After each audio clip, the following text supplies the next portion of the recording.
Hello students, how are you. आज हम chapter number 3 kinematics का पहला चैप्टर लेकिन 11th स्टैंडर्ड का third chapter motion in a straight line का लास्ट टॉपिक पढ़ेंगे जो कि है graphs.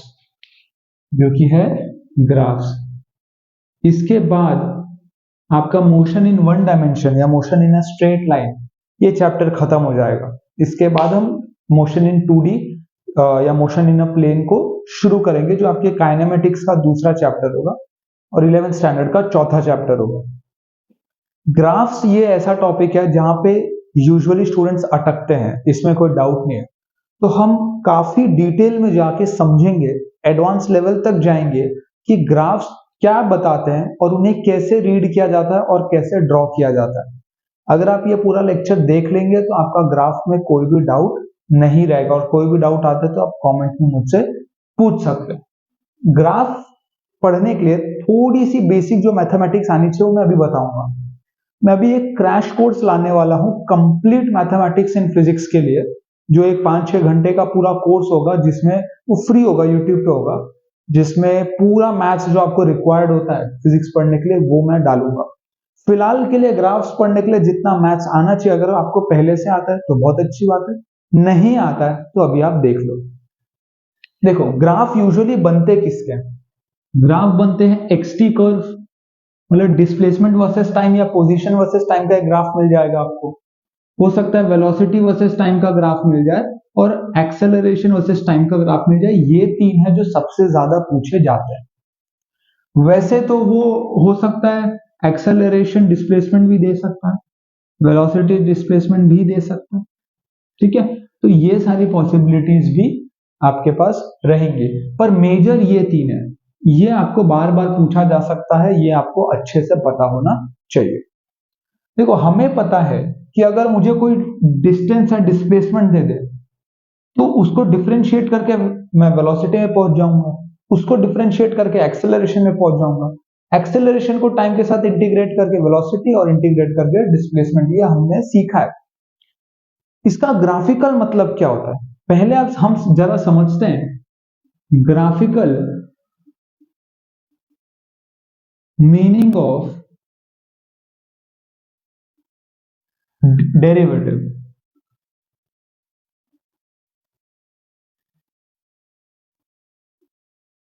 Graphical meaning of derivative, derivative क्या होता है? जैसे मैं बोलूं कि v is dx by d T, v is dx by d T, तो मैं कर क्या रहा हूं? चेंज इन पोजिशन या displacement upon change in time या टोटल टाइम। तो ये क्या change in y upon change in x जैसा दिखाई दे रहा है? अगर मैं एक्स टी ग्राफ बनाऊं, x को y पे x को y एक्सिस पे रखूं और टाइम को x एक्सिस पे रखूं, तो change in y upon change in x दिखता है। और change in y upon change in x क्या स्लोप देता है आपको किसी भी कर्व का? तो बेसिकली डेरिवेटिव जो है वो स्लोप देता है हमें, स्लोप ऑफ कर्व। यानी कि ग्राफिकल मीनिंग ऑफ डेरिवेटिव मतलब आपको अगर कोई ग्राफ दिया है तो उसका स्लोप निकालना। अगर आपको कोई ग्राफ दिया है तो उसका स्लोप निकालना। वैसे ही इंटीग्रेशन का इंटीग्रेशन का जो ग्राफिकल मीनिंग होता है that is area under the curve. Area under the, इसका इंट्यूशन भी थोड़ा समझ लो। ऐसा क्यों लिख रहा हूं मैं एरिया अंडर द कर्व? क्योंकि इंटीग्रेशन में आप क्या करते हो, बड़े हिस्से को छोटे में एक छोटा टुकड़ा लोगे और उसको सबको ऐड कर दोगे, तो बेसिकली कर्व के अंदर जो एरिया बनता है उसको निकाल रहे हो, ठीक है। तो वैसे ये सारा कुछ डिटेल में अपने मैथ्स के क्रैश कोर्स में डालने वाला हूं, अभी मैं सिर्फ बता दे रहा हूं जितना आपको ग्राफ सॉल्व करने के लिए चाहिए। तो बेसिक तो ये समझ में आ गया कि डेरिवेटिव का जो ग्राफिकल मीनिंग है वो स्लोप है और इंटीग्रेशन का एरिया अंडर द कर्व, ठीक है भाई। अब मुझे पता है कि velocity is dx bar by dt bar by dt, sorry not, time is not vector quantity, okay. x यहाँ पे डिस्प्लेसमेंट है, s भी लिख सकते हो, x लिख दिया मैंने सिंप्लिसिटी के लिए। ये क्या बताता है? ये बताता है कि velocity is dx by dt, derivative क्या होता है? स्लोप होता है। तो velocity is slope of XT curve, velocity slope of XT curve. तो अगर आपको एक्सटी कर्व दिया है और आपको पूछा गया है कि वेलोसिटी निकालिए, तो आपको उस कर्व का क्या करना है, स्लोप निकालना है। वैसे ही एक्सेलरेशन क्या है, एक्सेलरेशन है DV bar by dt, acceleration है डीवी बार बाय dt। यहां क्या हो गया, एक्सेलरेशन बराबर slope of VT curve, slope of VT curve, acceleration बराबर स्लोप ऑफ वीटी कर्व। ए हो गया और वी हो गया, ठीक है। अब हमें ये रिलेशन पता है। अब मैं बोलता हूं कि वी डी टी को एक तरफ ले लो, तो क्या आएगा, d x bar is equal to v bar d t. जब आप इन दोनों को इंटीग्रेट करोगे from time t1 to time t2, और ये होगा from initial position to final position, ये बेसिकली डिस्प्लेसमेंट है ना।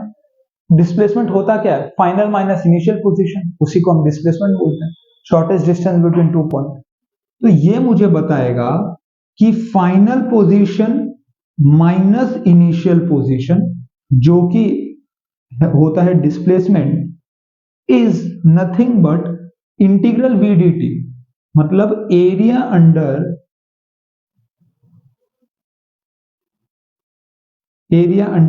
VT curve. तो अगर आप वीटी कर्व का स्लोप निकालोगे, आप वीटी कर्व का स्लोप निकालोगे तो एक्सेलरेशन मिलेगा, और अगर आप वीटी कर्व का एरिया निकालोगे, एरिया अंडर वीटी कर्व निकालोगे, तो आपको डिस्प्लेसमेंट मिलेगा। अगर इनिशियल पोजीशन ओरिजिन होगा तो आपको डायरेक्टली आपको क्या मिल जाएगा, फाइनल पोजीशन, ठीक है। Similarly a DV by d t को मैं लिख सकता हूं डीवी बार बराबर integral of a bar d t, इसमें कोई शक नहीं है। टाइम t1 से t2 जब आप जाओगे तो इनिशियल वेलोसिटी से आप फाइनल वेलोसिटी में जाओगे, तो यहां पे मुझे मिलता है कि final velocity minus initial velocity बराबर a d t. A d t, a d t क्या हो जाएगा, एरिया अंडर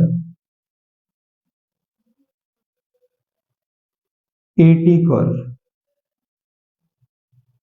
ध्यान से देखो, अगर इनिशियल वेलोसिटी 0 है तो area under curve directly final velocity दे देगा, तो हम v लिखेंगे। लेकिन स्टूडेंट्स क्या करते हैं, एरिया निकाल के v लिख देते हैं, वो इनिशियल वेलोसिटी से सब्ट्रैक्ट करना भूल जाते हैं। अगर आपको इनिशियल वेलोसिटी दिया है तो एक्चुअल में एरिया अंडर एटी का वेलोसिटी नहीं, चेंज इन वेलोसिटी बताता है, v final minus v initial. हम वेलोसिटी इसलिए पकड़ते हैं क्योंकि ज्यादातर केसेस में इनिशियल वेलोसिटी 0 दी जाती है, पर हर जगह ऐसा हो ऐसा कोई कंपल्शन नहीं है। एक फॉर्मूला और है, अगर आपको याद होगा, दैट अगर इसी में dx से मल्टीप्लाई कर दो, dx बाई डी टी क्या हो जाएगा, v, और dv बाई dx बचेगा। एक्सेलरेशन को v dv बाई dx भी बोलते हैं।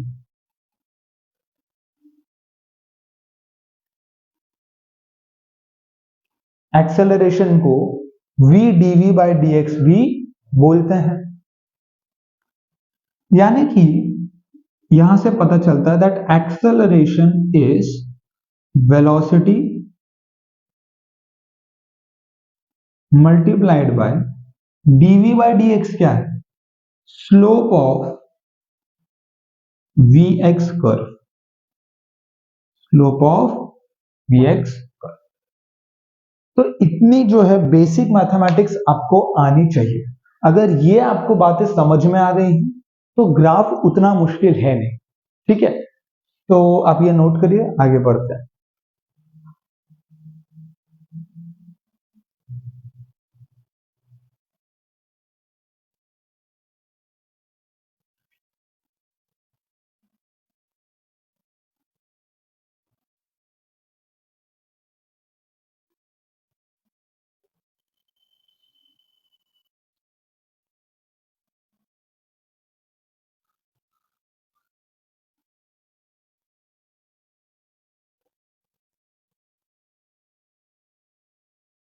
चलिए, मैं आपको अभी बेसिक बेसिक ग्राफ बना के दिखाता हूं और आपको समझाता हूं कि एक ग्राफ से दूसरे ग्राफ पे कैसे जाते हैं। मान लो ये आपका XT ग्राफ है, मान लो ये आपका XT कर्व है और आपको कुछ ऐसा दिख रहा है, आपको कुछ ऐसा दिख रहा है। इससे एक बात तो क्लैरिटी आ रही है, एक बात क्लैरिटी ये आई है कि टाइम के साथ साथ आपका पोजीशन पॉजिटिव डायरेक्शन में बढ़ रहा है। टाइम के साथ साथ आपका पोजीशन पॉजिटिव डायरेक्शन में बढ़ रहा है, मतलब वेलोसिटी तो है, मतलब वेलोसिटी तो है। एक्सेलरेशन हो भी सकता है, नहीं भी हो सकता है, वेलोसिटी तो है। अब ये कर्व दिया है तो इससे वेलोसिटी का कर्व कैसे निकालें?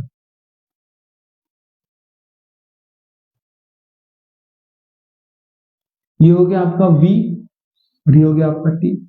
देखो वेलोसिटी है क्या? Change in x with respect to time, यानी कि स्लोप। ये अगर स्ट्रेट लाइन है मतलब इसका स्लोप तो कांस्टेंट है, मतलब वेलोसिटी कांस्टेंट है, मतलब वेलोसिटी कांस्टेंट है। और पॉजिटिव क्यों? क्योंकि पॉजिटिव डायरेक्शन में आगे बढ़ रहे हो ना। अगर मैं आगे बढ़ रहा हूं लगातार एक पीरियड ऑफ टाइम तक, तो ऑब्वियस सी बात है मेरी वेलोसिटी आगे होगी। अगर वेलोसिटी पीछे होगी तो पीछे जा रहा होगा, तो ये आपका पॉजिटिव है। अब मुझे बताओ इसका स्लोप क्या है? इसका स्लोप जीरो है। स्लोप होता क्या है? Change in y with respect to change in x. Time के चेंज के साथ क्या वेलोसिटी चेंज हो रहा है? नहीं, वेलोसिटी कांस्टेंट है, यानी कि एक्सेलरेशन जीरो है, यानी कि एक्सेलरेशन जीरो है। तो यहां पे कोई कर्व नहीं आएगा। ठीक है, चलिए एक केस और देखते हैं, एक केस और देखते हैं। ये हो गया v, एक्स टी से ही शुरुआत करते हैं। ये हो गया x, ये हो गया t, ये हो गया x, ये हो गया t। मान लो ऐसा दिया है, ऐसा दिया है, ठीक है। अब आप क्या बोलोगे? अब आप बोलोगे कि चलो xt दे दिया, टाइम के साथ x यहां पे भी बढ़ रहा है, समझ में आ रहा है वेलोसिटी होगी। अब मुझे vt कर्व निकालना है। vt कर्व है क्या? Change in x with respect to change in time, basically slope. अगर आप पहले कुछ इंस्टेंस देखो, ये कुछ इंस्टेंस देखो, तो यहां पे चेंज इन y बहुत छोटा है और चेंज इन x बहुत बड़ा है, तो जो स्लोप है वो बहुत छोटा है, क्योंकि स्लोप क्या होता है? Change in y upon change in x। लेकिन अगर आप थोड़े इंस्टेंस बाद देखो तो अब चेंज इन y बड़ा हो गया, चेंज इन x लगभग उतना ही है, यानी कि अब स्लोप धीरे धीरे बढ़ रहा है। और ज्यादा दूर जाओगे तो अब चेंज इन x छोटा हो गया और चेंज इन y बड़ा हो गया, यानी कि स्लोप बढ़ रहा है, स्लोप बढ़ रहा है, स्लोप बढ़ रहा है। यानी कि slope of xt curve is velocity, यानी कि वेलोसिटी बढ़ रहा है, वेलोसिटी बढ़ रहा है, टाइम के साथ वेलोसिटी बढ़ रहा है। अगर टाइम के साथ वेलोसिटी ऐसे लीनियरली बढ़ रहा है तो मैं क्या बोल सकता हूं? कि कांस्टेंट एक्सेलरेशन। क्या बोल सकता हूं? कि कांस्टेंट एक्सेलरेशन है, क्योंकि एक्सेलरेशन क्या है? Change in velocity with respect to time या स्लोप ऑफ vt कर्व। ये स्ट्रेट लाइन है, स्ट्रेट लाइन का स्लोप सेम ही होता है, तो पूरे टाइम के दौरान एक्सेलरेशन कांस्टेंट है। यहां पे एक्सेलरेशन जीरो था, यहां पे एक्सेलरेशन कांस्टेंट है। एक चीज और बताता हूं, इंटरेस्टिंग बात सुनो। ये जो कर्व है ना, ये ऐसा भी तो हो सकता ना, मतलब देखो ये मैं इसकी बात कर रहा हूं। आप ऊपर ऐसे भी जा सकते हो, ऐसे भी जा सकते हो, ऐसे भी क्या टाइम के साथ, ऐसे भी क्या टाइम के साथ आपका पोजीशन पॉजिटिव डायरेक्शन में नहीं बढ़ रहा है? बढ़ रहा है। लेकिन इसमें इसमें फर्क क्या है? अगर आप ध्यान से देखो, यहां पे शुरू में अगर मैं ये दो पॉइंट्स को ले लूं, तो ये हो गया आपका चेंज इन y और ये हो गया आपका change in x। Change in y बड़ा है तो स्लोप बड़ा है, पर जैसे जैसे आप आगे जाओगे स्लोप घटता जा रहा है। स्लोप घट रहा है मतलब वेलोसिटी भी घट रही है, वेलोसिटी भी घट रही है। लेकिन कैच क्या है? अभी भी आप पॉजिटिव डायरेक्शन में आगे बढ़ रहे हो, तो वेलोसिटी डिक्रीजिंग है लेकिन वेलोसिटी पॉजिटिव है, नेगेटिव नहीं है, तो हो सकता है कुछ ऐसे आए।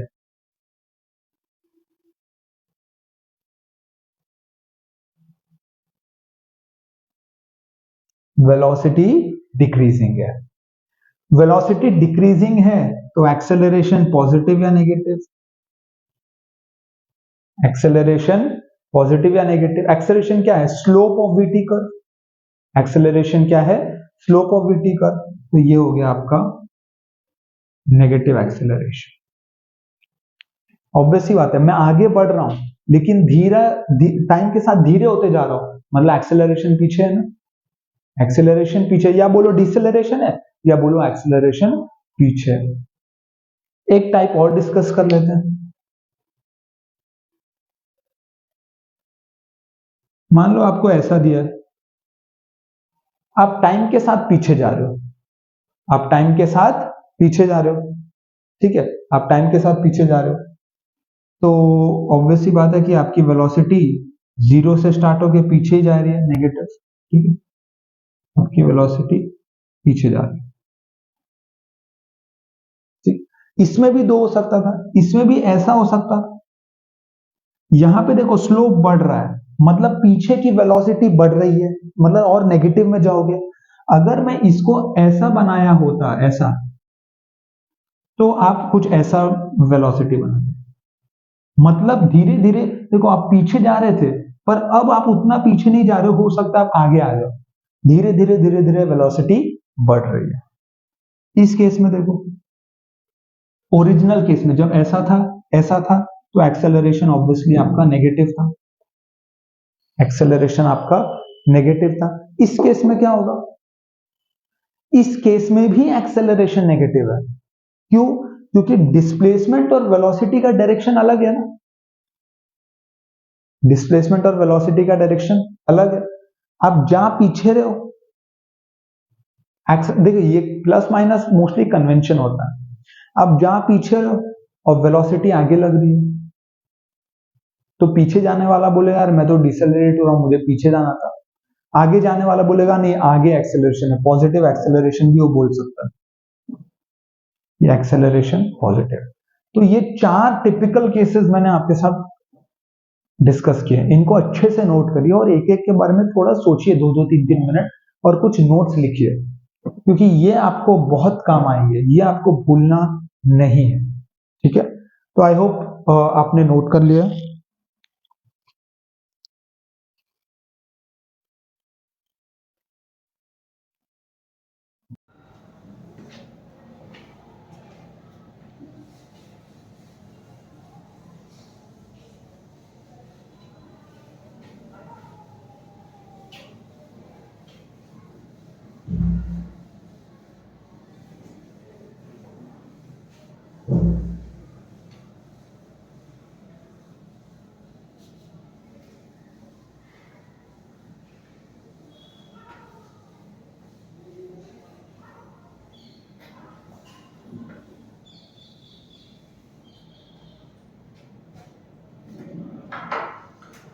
सॉरी स्टूडेंट्स, मेरा माइक ऑफ हो गया है तो मुझे निकालना पड़ा।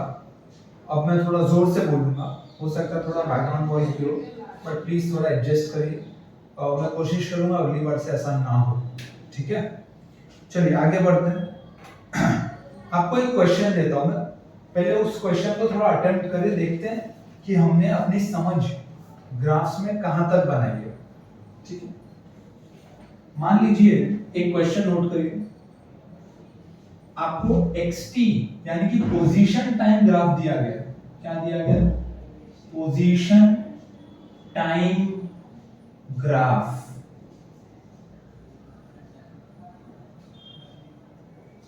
आपको पोजीशन टाइम ग्राफ दिया गया है, ग्राफ ड्रॉ कर लेते हैं।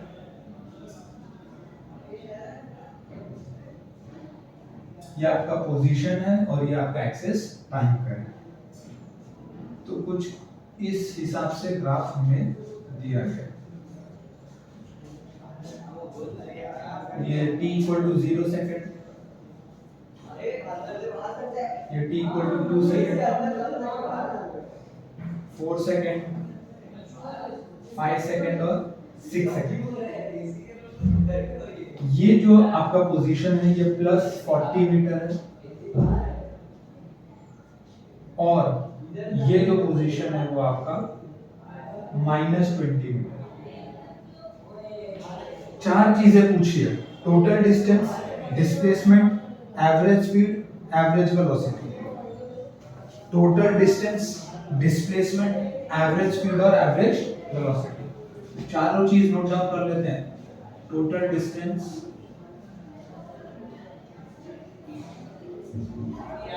डिस्प्लेसमेंट,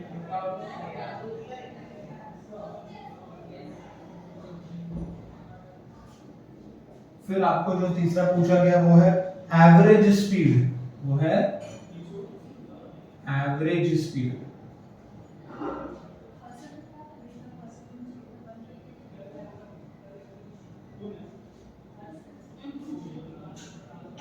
और ये है एवरेज वेलोसिटी,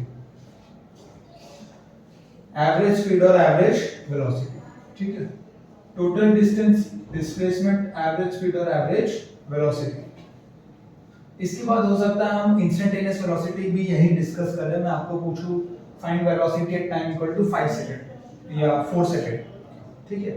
पहले ये चार निकालने की कोशिश करते हैं।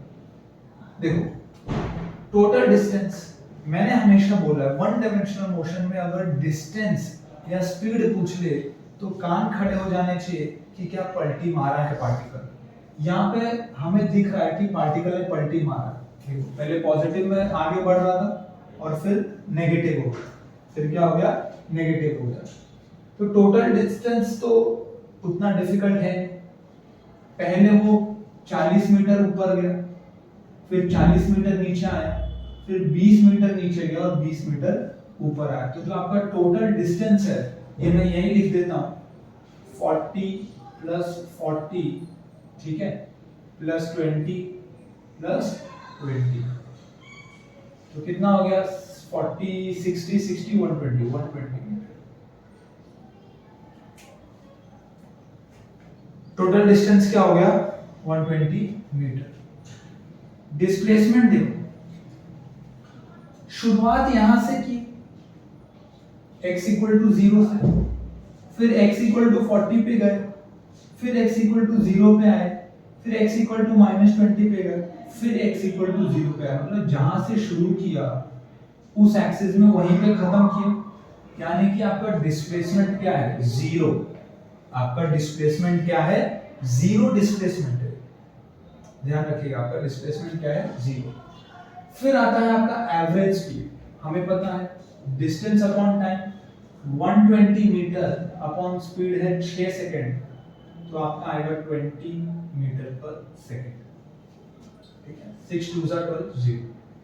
एवरेज वेलोसिटी है जीरो, एवरेज वेलोसिटी है जीरो। जीरो क्यों है, क्योंकि डिस्प्लेसमेंट जीरो है और एवरेज वेलोसिटी होता है डिस्प्लेसमेंट अपॉन टाइम। दो क्वेश्चन और पूछ रहा हूं मैं आपसे, find the velocity at t equal to 4 second and find the velocity at t equal to 5 second। सोचिए, मैं आपको 2 मिनट का मौका दे रहा हूं, पॉज करने की भी जरूरत नहीं है, आप सोचिए, खुद से सोचिए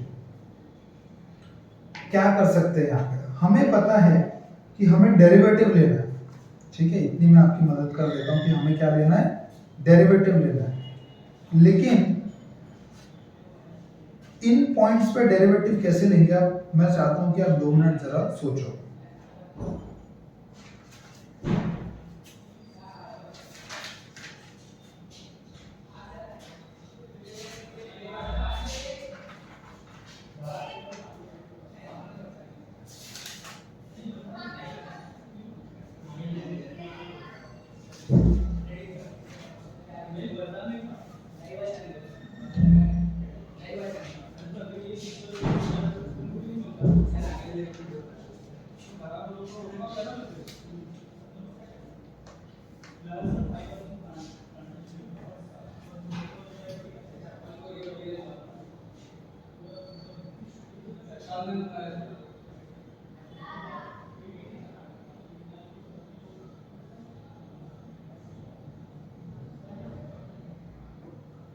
चलिए, आई होप आपने सोच लिया।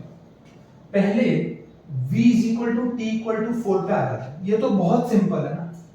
इस पॉइंट पे मतलब इस लाइन का अगर स्लोप निकाल लो, इस लाइन का अगर आप स्लोप निकाल लो तो आपको क्या मिल जाएगा, v मिल जाएगा हर उस इंस्टेंट पे, क्योंकि throughout the motion from t equal to 2 to t equal to 5 second है, आपका जो xt कर्व है वो सेम है, यानी कि वेलोसिटी भी सेम है।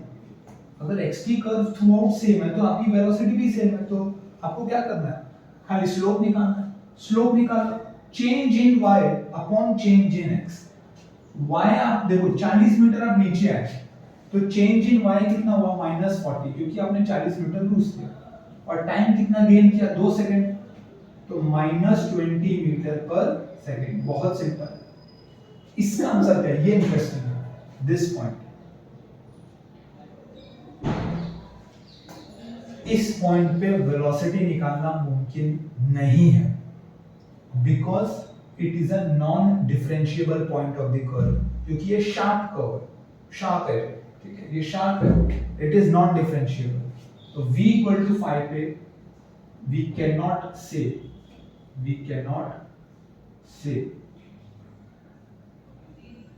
ऐसा तब होता है जब कोलिजन होता है, ऐसा तब होता है जब कोलिजन होता है, क्योंकि इतने तेजी से आपने अपना पोजीशन को रिवर्स किया, मतलब आप कोलिजन के थ्रू, कोलिजन का डिस्कशन बाद में आएगा, अभी आप समझ लो वी कैन नॉट से, ठीक है। तो आई होप आपको ये क्वेश्चन समझ में आ गया। इसके बाद अब एक और क्वेश्चन अटेम्प्ट करते हैं। ये भी एक अच्छा क्वेश्चन है, इसको ट्राई करिए। आपको एक वीटी कर्व दिया है रॉकेट का, रॉकेट का वेलोसिटी टाइम कर्व दिया है, रॉकेट का, आपको रॉकेट का वेलोसिटी टाइम कर्व दिया है। अब पहले इसको डायग्राम बना देते हैं। ये कुछ ऐसा है, ठीक है, थोड़ा नीचे भी है। ये पॉइंट ए है और t इक्वल टू ये 20 है, 20 सेकेंड, ठीक है, और ये 120 है, यानी कि 2 मिनट, और ये 140 है, ओके, ये 140, 160, ठीक है, और ये है 1000, कितना है ये, 1000। क्वेश्चन क्या मैं पढ़ता हूं, ठीक है, क्वेश्चन क्या मैं पढ़ता हूं। A rocket is launched from the earth surface whose velocity time graph is shown, then maximum height attained by the rocket is। चार ऑप्शन दिया, ऑप्शन भी देता हूं, आप अटेम्प्ट करने में आपको थोड़ा आसानी हो जाएगा। 1 किलोमीटर, बी 10 किलोमीटर, सी 100 किलोमीटर, डी 60 किलोमीटर। देखो क्वेश्चन इज, ये एक रॉकेट का वीटी कर्व दिया है, ठीक है, उसका मैक्सिमम हाइट मुझे जानना है। मुझे पता है जब उसने शुरुआत की t इक्वल टू 0 पे और रेस्ट पे था, v 0 था। फिर जैसे जैसे टाइम आगे बढ़ा उसकी वेलोसिटी बढ़ी तो वो ऊपर तेजी से जा रहा था। 20 सेकंड बाद क्या हुआ, वेलोसिटी घटना शुरू हो गई, लेकिन अभी भी वेलोसिटी पॉजिटिव ही है, भले ही कम हो रहा है लेकिन वेलोसिटी अभी भी पॉजिटिव है, तो अभी भी वो ऊपर जा रहा है, पहले से स्लो जा रहा है। और t इक्वल टू 120 पे उसकी वेलोसिटी 0 हो गई, t इक्वल टू 120 पे उसकी वेलोसिटी 0 हो गई, मतलब वो रुक गया। तो कोई भी ऑब्जेक्ट जब ऊपर जाता है तो अपने h max पे, हाइट मैक्सिमम पे रुकता है, फिर नीचे आता है, देखो वेलोसिटी नेगेटिव हो गई, मतलब उसने पलटी मारी। तो हमें बेसिकली क्या पूछा, मैक्सिमम हाइट, हमें क्या पूछा, मैक्सिमम हाइट। तो t इक्वल टू 120 तक वो ऊपर चढ़ रहा है, वहां तक का अपने को पोजीशन निकालना है। तो vt कर्व से अगर डिस्प्लेसमेंट निकालना, मैक्सिमम हाइट मतलब डिस्प्लेसमेंट, vt कर्व से डिस्प्लेसमेंट निकालने का तरीका क्या है, मैं आपको रिवाइज करा रहा हूं। मुझे पता है कि v is ds bar by dt, therefore ds is v dt। ये बोला गया है कि अर्थ के सरफेस से लॉन्च हुआ है, तो इनिशियल पोजीशन 0 मान लेते हैं।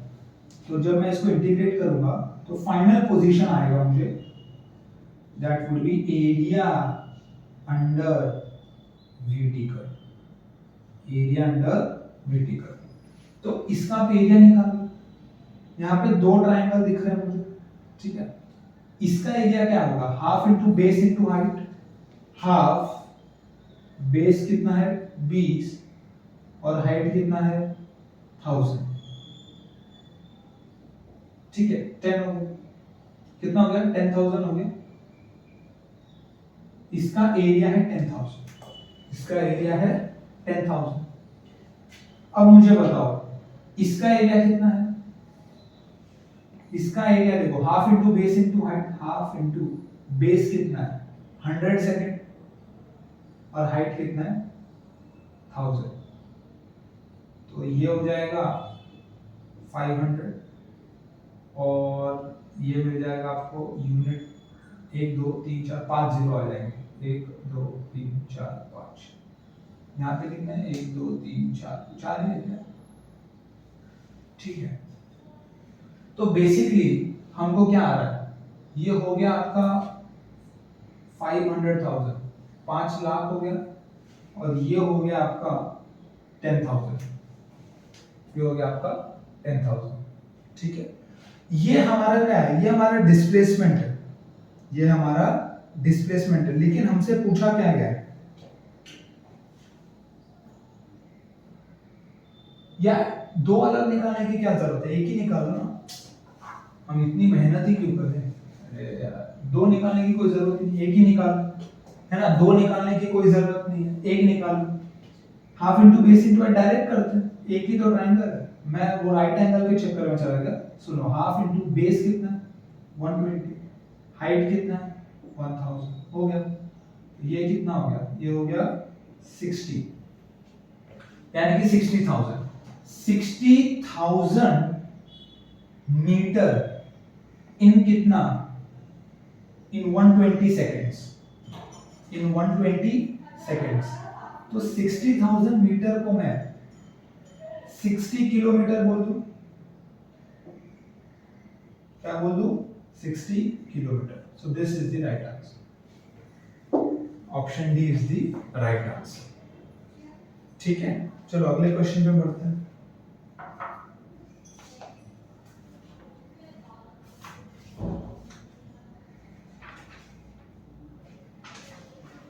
इसको इरेज कर दूं क्या, कि यही बना दूं। एक क्वेश्चन और देख लेते हैं, ठीक है। एक क्वेश्चन और देख लेते हैं यहीं पे। आपको दिया है 80 कर्व दिया है पार्टिकल का, 80 कर्व दिया है पार्टिकल का, और एक्सेलरेशन घट रहा है। यहाँ पे एक्सेलरेशन है 5 मीटर पर सेकेंड स्क्वायर, और यहाँ पे एक्सेलरेशन 0 हो गया है 6 सेकेंड, ये 0, ठीक है। 6 सेकेंड पे आपका एक्सेलरेशन 0 हो गया। अब particle starts from rest, particle starts from rest मतलब इनिशियल वेलोसिटी 0 है, u 0 है। Its acceleration at time 0 is 5 meter per second, okay, which varies with time as shown in figure. Maximum speed of the particle will be. अब देखो क्या पूछ रहा है, maximum speed of particle throughout the motion। भले ही acceleration कम हो रहा है लेकिन पॉजिटिव तो है ना, acceleration तो है पॉजिटिव, तो वेलोसिटी तो बढ़ रही है। यहाँ ज्यादा वेलोसिटी बढ़ रही थी, यहाँ कम वेलोसिटी बढ़ रही है, लेकिन अल्टीमेटली वेलोसिटी तो बढ़ ही रही है। तो मैक्सिमम वेलोसिटी क्या 6 सेकंड पे आएगा, मैक्सिमम वेलोसिटी क्या 6 सेकंड पे आएगा। तो अगर 6 सेकंड पे वेलोसिटी आएगा, मैंने आपको बोला है देखो इनिशियल वेलोसिटी 0 दिया है, इसलिए डायरेक्टली हम क्या कर सकते हैं, एरिया अंडर द कर्व निकाल सकते हैं। अगेन ए बार क्या होता है dv by dt, dv by dt, तो dv क्या हो जाएगा a dt। जो आप इंटीग्रेट करोगे तो इनिशियल वेलोसिटी 0 है, तो फाइनल वेलोसिटी क्या आएगा, area under AT curve, area under AT curve, area under AT curve, ये क्या आ जाएगा आपका वेलोसिटी v आ जाएगा। तो एरिया अंडर AT कर्व निकाल लो, हाफ इनटू बेस, बेस कितना है 6 सेकंड, हाइट की और हाइट कितना है 5, तो कितना आएगा 15, कितना आएगा 15 मीटर पर सेकेंड, 15 मीटर पर सेकेंड। ऑप्शन नंबर बी, मैंने आपको ऑप्शन नहीं दिया पर ये बहुत इजी है, इसके लिए ऑप्शन की जरूरत नहीं है। ठीक है, एक दो क्वेश्चन और बचे, उन्हें भी फटाफट डिस्कस कर लेते हैं हम। चलो एक क्वेश्चन लेते हैं, लास्ट क्वेश्चन लेते हैं। बाकी मैंने आपको इतना आइडिया दे दिया कि अब आप ग्राफ के क्वेश्चंस सॉल्व कर सकते हो। ठीक है, एक लास्ट क्वेश्चन आपको मैं दिखाता हूँ यहाँ पर।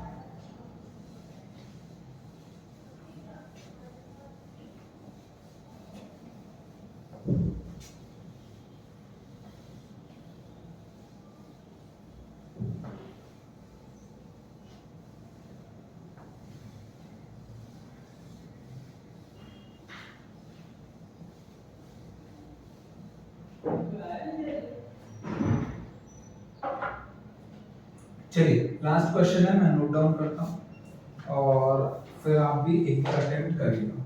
ठीक है,